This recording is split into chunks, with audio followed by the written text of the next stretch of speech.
Hey guys, welcome back to the Ultimate Goosebumps Man channel, and today I am bringing you guys a review for another book in the OG62 series, and this time it's going to be book number 5, The Curse of the Mummy's Tomb. Now, this is one of the books that took me a while to read, because back in December, when I had started this channel and was kind of getting back into reading Goosebumps, this is the book where I started to read it, and then I kind of lost faith in the channel, and then just kind of stopped reading the books. So it took me a while to get back into this. I recently started reading it again over Thanksgiving. And yeah, I finished it now, and I'm here to finally bring you guys the review for it. Now, this book it's a mixed bag, in my opinion. There's a lot of good, particularly near the end, but the first part drags a lot. This is one of those very slow-paced Goosebumps books, and in the early parts of the OG62, you didn't get a ton of that. The closest thing you probably got was, like, Stay Out of the Basement. But this book, yeah, it's a very slow pace. You don't really get into much action until, like, the over halfway point. So that's another reason why it kind of took me a while to try and get back into reading this, because I just didn't have the motivation, because it just wasn't that engaging. But I can now safely say, I think this book is decent. It's still not the worst of the 5 that I've read so far. I think Monster Blood is still the worst. It still isn't as good as Welcome to Dead House, Stay Out of the Basement, and Say Cheese and Die, in my opinion. It's just kind of a middle-of-the-road book. But again, let's get into the plot a bit. This book follows Gabe, who is going to visit his Uncle Ben in Egypt.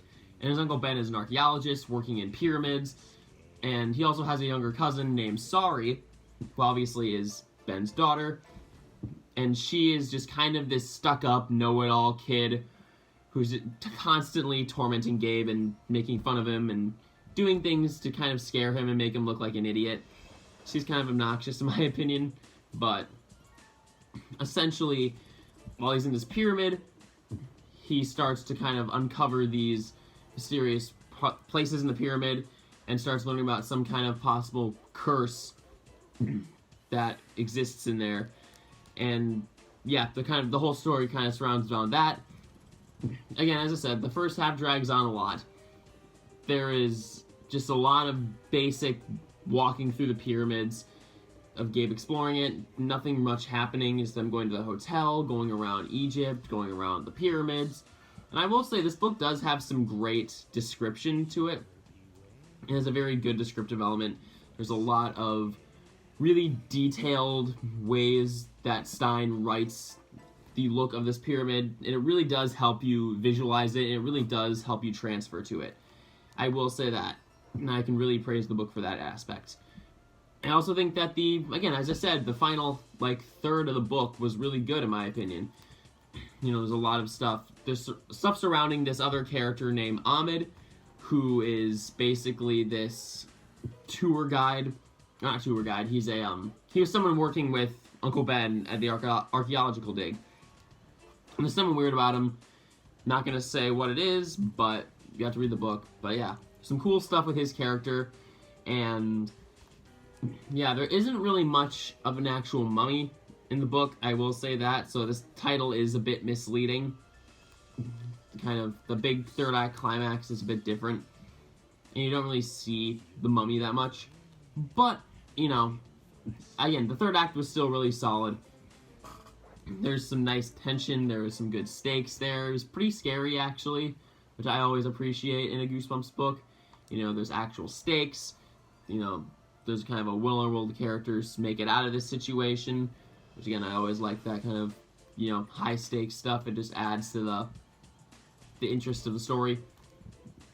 And, yeah, I mean, that's pretty much all I have to say. It's a pretty bland book. Now, I'm not actually sure what else to say about this, because, again, it's not, I just don't have a lot to say about this book, if I'm being honest. As I said, it's just kind of middle of the road. It's probably my 4th favorite so far of the 5 that I've read, and I'm in the middle of Let's Get Invisible right now. I do say that book is better than this. It still isn't an amazing book. It's not horrible, though.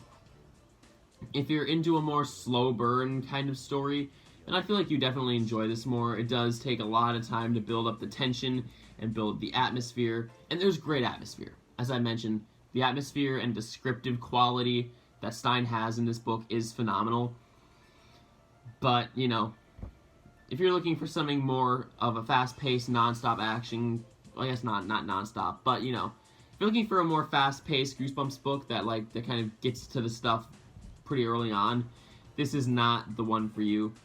You know, I recommend doing something like Say Cheese and Die or Welcome to Dead House or something like that. But, again, this is a solid book. I would still recommend reading it. It's not like a complete dud. It's kind of just middle of the road. Kind of cool, pretty cool cover though. Of course, Tim Jacobus' covers are always really good. Lots of great shadows and lighting and detail on like the stone in the background and stuff. It's phenomenal. This is a great cover. Pretty basic, but still really good. But yeah, that's pretty much it.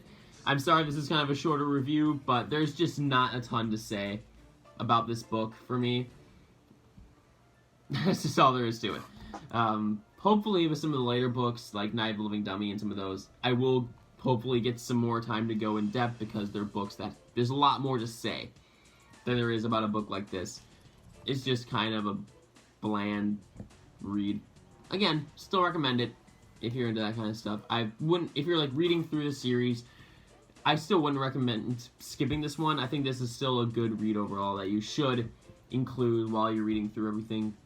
So, there are some skips, and I will get to those down the road, but for now, yeah, this book is still fun. It's still something I'd recommend you guys check out, especially for that third act. The third act is fantastic in this.